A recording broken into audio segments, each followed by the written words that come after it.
केंद्रीय मंत्री किशन रेड्डी ने कहा कि तेलंगाना राज्य में बीजेपी का झंडा लहराएगा। भाजपा हैदराबाद जिला कार्यकारिणी की बैठक क्लासिक गार्डन में हुई। कार्यक्रम के मुख्य अतिथि के तौर पर केंद्रीय मंत्री किशन रेड्डी और सांसद लक्ष्मण शामिल हुए। इस मौके पर बोलते हुए किशन रेड्डी ने कहा कि केसीआर सरकार की काफी आलोचना हुई थी। उन्होंने पूछा कि कहां है दलित मुख्यमंत्री, दलित बंधु कहां। उन्होंने कहा कि ऐसा कोई भ्रष्टाचार नहीं है जो कल्वकुंटला परिवार ने नहीं किया। केसीआर पर प्रधानमंत्री मोदी को सत्ता से बेदखल करने के लिए कितना भी पैसा खर्च करने को तैयार रहने का आरोप है। उन्होंने सुझाव दिया कि तेलंगाना के लोगों को पता होना चाहिए कि यह पैसा किसका है। तेलंगाना के लोग बदलाव चाहते हैं। उन्होंने व्यंग किया कि कर्नाटका में मुख्यमंत्री चुनने में कांग्रेस को 3 दिन लग गए थे। उन्होंने कहा कि क्या वे देश की सभी पार्टियों के साथ केंद्र की सत्ता में आएंगे। देश में जो सत्ता में आता है वह 3 महीने से ज्यादा शासन नहीं कर सकता। उन्होंने स्पष्ट किया कि केवल भाजपा ही प्रभावी शासन प्रदान कर सकती है। उन्होंने खुशी जाहिर की कि मोदी जहां भी जाते हैं लोग उनका भव्य स्वागत करते हैं।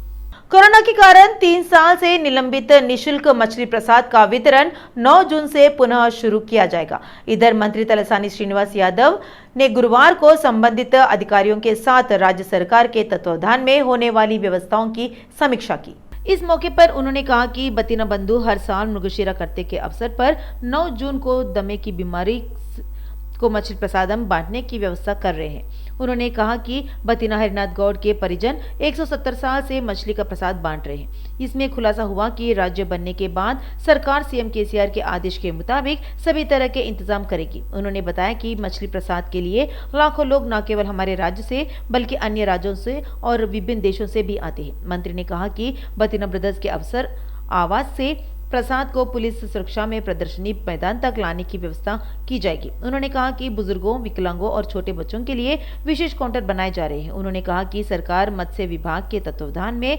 वितरण के लिए आवश्यक फिश फ्राई की आपूर्ति करेगी। उन्होंने बताया कि चिकित्सा एवं स्वास्थ्य विभाग के तत्वावधान में विशेष स्वास्थ्य शिविर एवं एम्बुलेंस की स्थापना की जाएगी।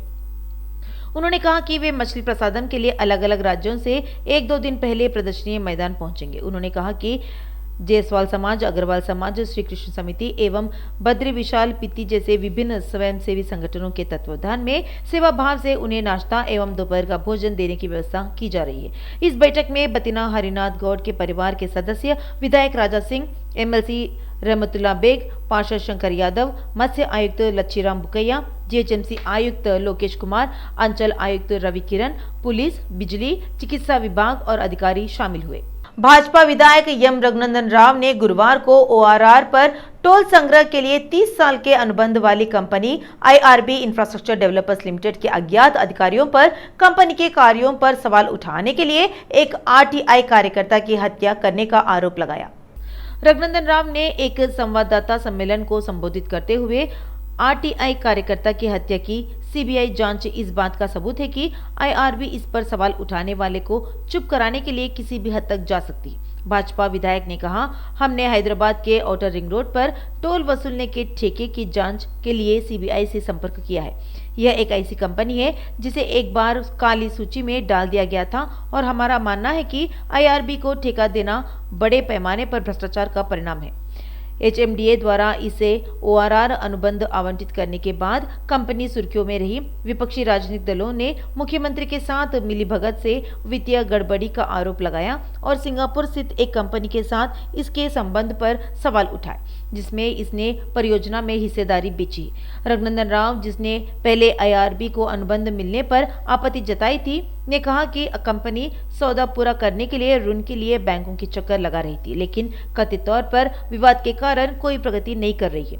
उन्होंने अनुबंध रद्द करने की अपनी मांग को दोहराते हुए कहा कि आईआरबी की निविदा राशि 7,272 करोड़ से बढ़ाकर 7,380 करोड़ कर दी गई थी। इस पर सरकार या ये एनयूडी के विशेष मुख्य सचिव अरविंद कुमार की ओर से कोई स्पष्टीकरण नहीं दिया गया था।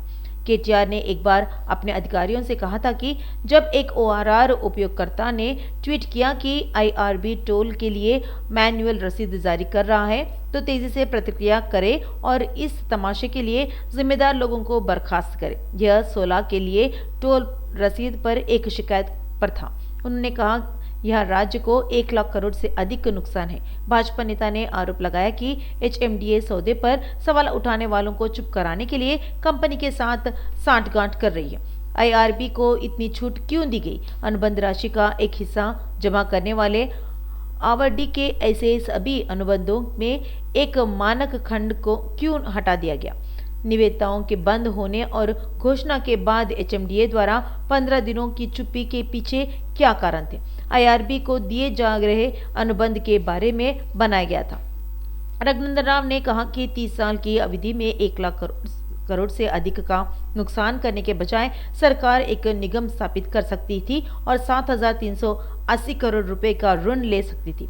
उन्होंने कहा, इसमें कहा गया है कि यह लोन लेकर गच्चीबोली से हवाई अड्डे तक 6,500 करोड़ रुपए की मेट्रो रेल लाइन का निर्माण करेगी। ORR रोजाना 1 करोड़ से अधिक की रिटर्न देता है। सरकार आसानी से ऋण प्राप्त कर सकती है।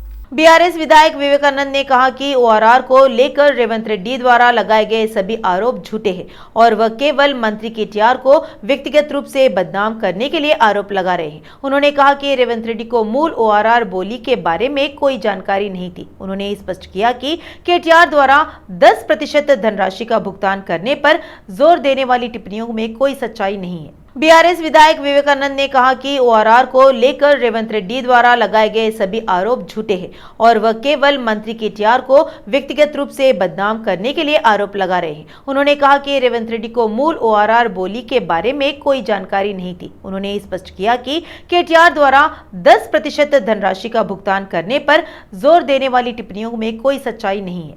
BRS विधायक सुधीर रेड्डी ने कहा कि रेवंत रेड्डी और विधायक रघुनंदन राव BRS सरकार पर हमला करने की कोशिश कर रहे हैं। दुय्यबट्टू ने कहा कि वे ORR पर अनावश्यक टिप्पणियां कर रहे हैं। उन्होंने दोनों को इसे सबूत के साथ साबित करने की चुनौती दी थी। BRS विधायक सुधीर रेड्डी ने कहा कि रेवंत रेड्डी और विधायक रघुनंदन राव BRS सरकार पर हमला करने की कोशिश कर रहे हैं। दुय्यबट्टू ने कहा कि वे ORR पर अनावश्यक टिप्पणियां कर रहे हैं। उन्होंने दोनों को इसे सबूत के साथ साबित करने की चुनौती दी थी। GHMC के मेयर गदवाल विजयलक्ष्मी ने कहा कि GHMC लोगों को बेहतर प्रशासन मुहैया कराने के लिए पूरे शहर में वार्ड सिस्टम लागू कर रही है। GHMC आयुक्त लोकेश कुमार और जनमंडली MD दानकिशोर के साथ महापौर गदवाल विजयलक्ष्मी ने GHMC मुख्यालय में वार्ड अधिकारियों के लिए प्रशिक्षण कार्यक्रम शुरू किया। इस अवसर पर महापौर ने वार्ड प्रशासन से संबंधित नियम पुस्तिका का विमोचन किया। GHMC के मेयर गदवाल विजयलक्ष्मी ने कहा कि GHMC लोगों को बेहतर प्रशासन मुहैया कराने के लिए पूरे शहर में वार्ड सिस्टम लागू कर रही है। GHMC आयुक्त लोकेश कुमार और जनमंडली MD दानकिशोर के साथ महापौर गदवाल विजयलक्ष्मी ने GHMC मुख्यालय में वार्ड अधिकारियों के लिए प्रशिक्षण कार्यक्रम शुरू किया।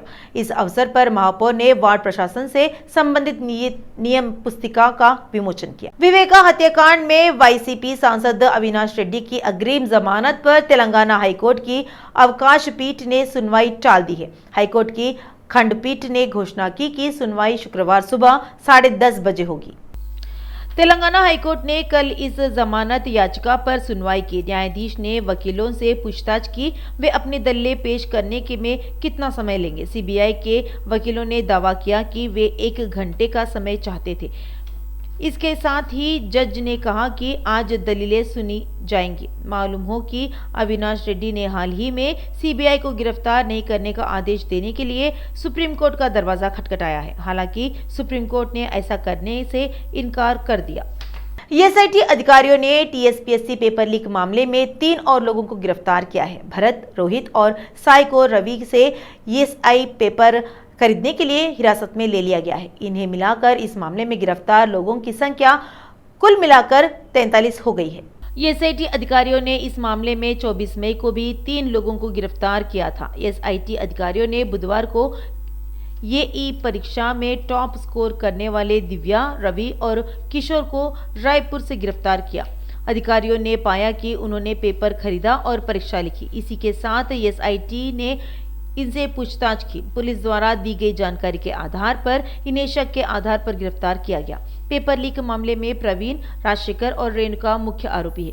कोर्ट इस मामले में अब तक 13 लोगों को जमानत दे चुकी है। इनमें से 11 पहले ही जेल से रिहा हो चुके हैं। हालांकि इस मामले में मुख्य आरोपी प्रवीण और राजशेखर अभी भी जेल में है, क्योंकि उन्हें जमानत नहीं मिली है। कोर्ट ने रेणुका को सशर्त जमानत दे दी। हालांकि कोर्ट ने रेणुका को एसआईटी की जांच में शामिल होने का आदेश दिया था।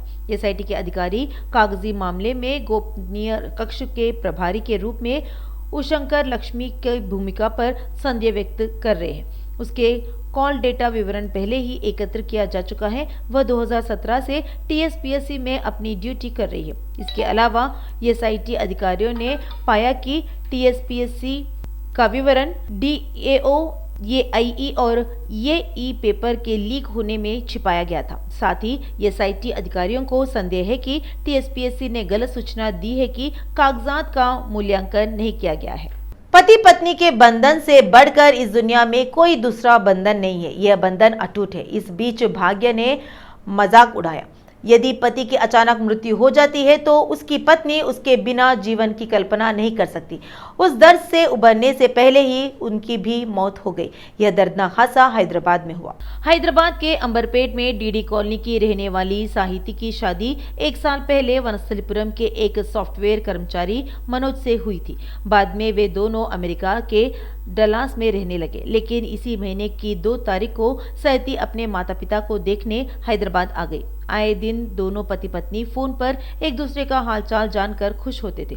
इसी बीच इसी महीने की 20 तारीख को अचानक मनोज को दिल का दौरा पड़ा और दुर्भाग्य से उसकी जान चली गई। साहिती और परिवार के सदस्य इस बात से अचानक सदमे में आ गए। मनोज का शव इसी महीने की 23 तारीख को अमेरिका से हैदराबाद पहुंचा था। 24 मई को आंसुओं के बीच वनस्थलीपुरम में अंतिम संस्कार किया गया। जो भी रिश्तेदार आए थे वे चले गए। इसके बावजूद बुधवार दोपहर 3 बजे साहिती अपने माता पिता के साथ अंबरपेट की डीडी कॉलोनी पहुंची। बीती रात साहिती और उसकी छोटी बहन संजना एक साथ एक ही कमरे में सोई। संजना 9:20 पर वॉशरूम गई और 10 मिनट में वापस आ गई। इस बीच साहिती ने फांसी लगाकर आत्महत्या कर ली। मिलने पर पुलिस ने शव को पोस्टमार्टम के लिए उस्मानिया भेज दिया। मामला दर्ज कर लिया गया है और जांच की जा रही है। प्रारंभिक पुलिस जांच से पता चला है कि साहिती ने आत्महत्या कर ली क्योंकि वह अपने पति की मौत को सहन नहीं कर सकी। अधिकारियों ने शमशाबाद अंतर्राष्ट्रीय हवाई अड्डे पर भारी मात्रा में अवैध सोना जब्त किया है। सीमा शुल्क अधिकारियों ने हवाई अड्डे पर जांच की। इस निरीक्षण के दौरान मस्कट से हैदराबाद आए एक यात्री के पास से 685 ग्राम अवैध सोना जब्त किया गया।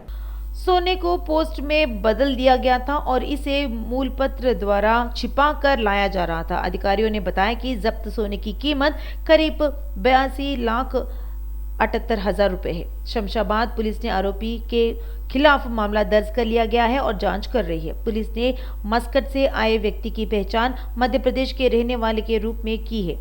पुलिस इस बात की पूछताछ कर रही है कि सोना कहां से ले जाया जा रहा था, किसके पास बेचा जा रहा था। टीपीसीसी चीफ रेवंत रेड्डी को एक अप्रत्याशित झटका लगा। यादव समुदायों ने रोष व्यक्त किया कि रेवंत रेड्डी ने यादव और कुर्मा का अपमान किया है। उन्होंने बिना शर्त माफी की मांग की। इसी क्रम में यादव समाज ने प्रदेश भर में आंदोलन का कार्यक्रम शुरू कर दिया है। रेवंत रेड्डी ने माफी मांगने की समय सीमा तय कर विरोध जताया। यादव जेएसी नेताओं ने गांधी भवन का घेराव करने का आह्वान किया। इसी के चलते इंदिरा पार्क के पास गोल्लाकुरम को गिरफ्तार किए जाने पर तनाव हो गया है। गोल्लाकुरमा ने तलसानी पर रेवंत रेड्डी की टिप्पणियों के लिए माफी की मांग की। छावनी के असैन्य क्षेत्र को जीएचएमसी में मिलने की मांग को लेकर विकास मंच के तत्वाधान में पोस्ट कार्ड आंदोलन जोर शोर से चल रहा है। 6 किश्ते में 5000 पोस्ट कार्ड जमा किए गए। लोगों से एकत्र किए गए डाक कार्ड डाकघर के माध्यम से प्रधानमंत्री कार्यालय भेजे गए। विकास मंच के सदस्यों ने कहा कि कई नेता और स्थानीय लोग स्वेच्छा से आए और छावनी को जीएचएमसी में विलय करने के लिए प्रधानमंत्री को पत्र लिखा। भाग्यनगर में दूसरे दिन भी आईटी की तलाशी जारी है। हैदराबाद में चल रही विज रियल्टी और विज प्रॉपर्टीज पर तलाशी जारी है। किंग्स, कोहिनूर और आरआर रियल एस्टेट कंपनियों में भी जांच चल रही है। केएम कोहिनूर संगठन के प्रतिनिधियों के घरों पर भी छापेमारी की गई। पान मसाला और मसालों के कारोबारियों की भी तलाशी ली जा रही है। क्रिस्टल मेंशन से जुड़े मस्जिद खान के घर पर भी आईटी की छापेमारी हो रही है। हैदराबाद, दिल्ली, कर्नाटका और नोएडा में भी आईटी की तलाशी चल रही है। आईटी 40 इलाकों में एक साथ तलाशी ले रही है। भारी मात्रा में नकदी बरामद होने की खबर है।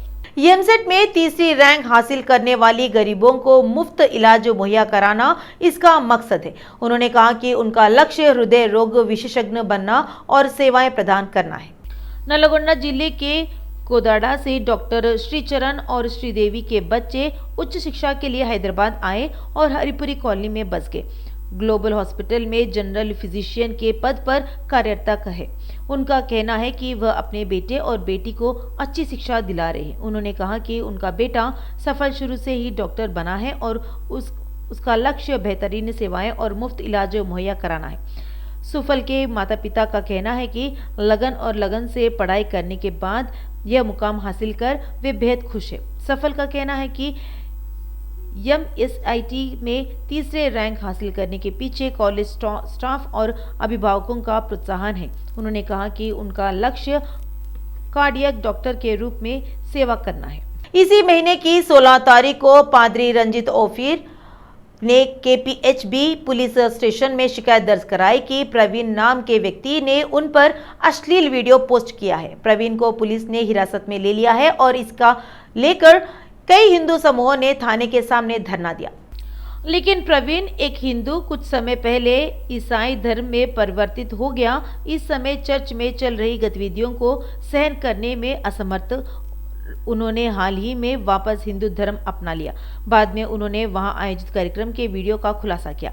पादरी रंजित प्रवीण के खिलाफ शिकायत दर्ज कराने के बाद पुलिस ने उसे हिरासत में लेकर पूछताछ की।